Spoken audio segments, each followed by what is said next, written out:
Hi guys, today I'm going to show you how to build a DIY fireplace mantle. The tools you'll need for this video is going to be a miter saw, table saw, wood glue, the stain you're going to stain your boards, and if you want to use some sort of protective enamel on it, this polyacrylic works pretty well.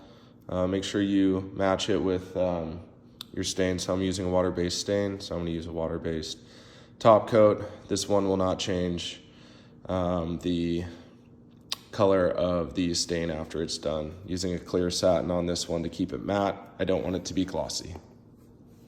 Okay, so first thing you need to do is figure out the length. I know I want it to be a little bit wider than the fireplace here. So that's about 62 inches. And we've got about a little over 5.5 to spare. So I probably want it to stick out about 3 inches past, which will give me a mark right around here. So I think 70 inches with a 3-inch overhang on each side, 3 to 4 inches will probably be good. As far as your boards are concerned, I chose pine. Got a couple of 6-footers here that I already cut down to the 70 inches. You're also going to need a 2x4 for your mount as well.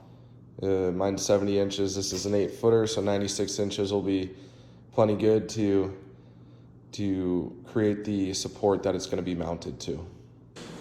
As far as your preferred board goes, I just went with the pine. It's got a close grain. This is their select, so it's nice, close grain. It's going to accept a stain well. It's cheap, it's inexpensive, and it accepts a stain pretty easily.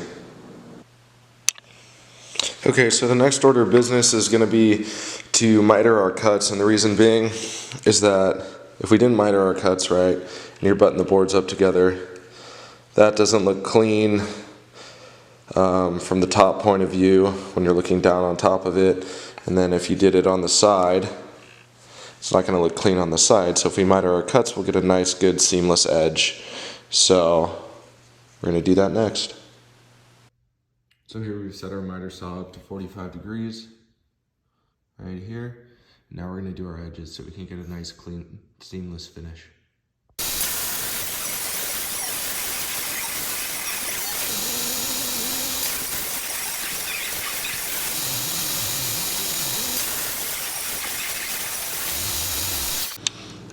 Okay, so we've got our first board done. This is going to be the face of the board. I got my all four sides mitered to 45 degrees. And that's what our face of the board is going to look like. Now to do the top and bottom, I don't want it to be, the same size. I think I'm going to cut the boards down over here to about 4 inches, and that'll be my depth. So this will be the face. I kept it at the 5.5. And then this is how far it's going to jut out. I'm going to cut that down to 4 inches. Okay, so we've got our face that's cut on all 4 sides. This is our smaller bit that's this 4 inches is going to be the width that it comes out from the wall. So we only need to make 3 cuts on here, right? So this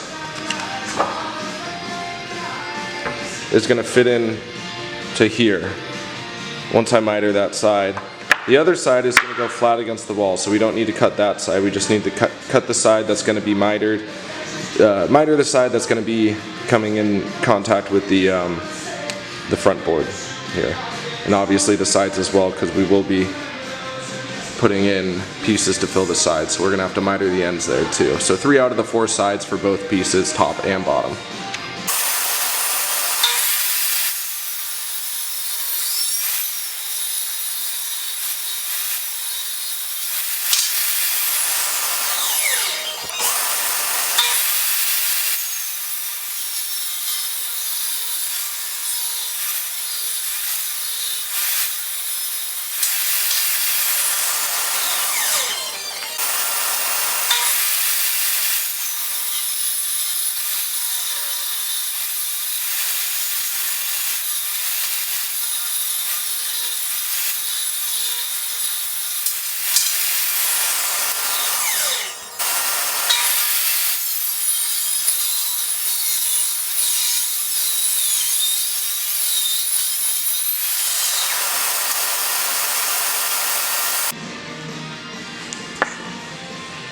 Okay, so we've got our end piece that's gonna basically tie on the 3 longer boards we cut.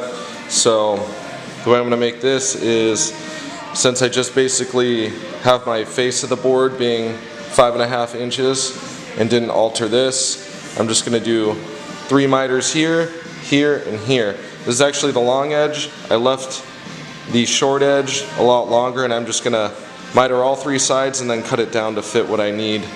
So it'll basically end up looking like that.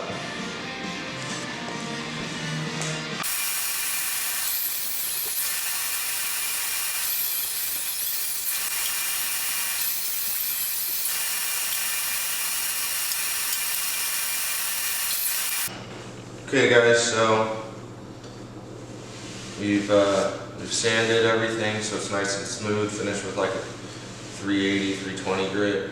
Now we're going to apply the stain.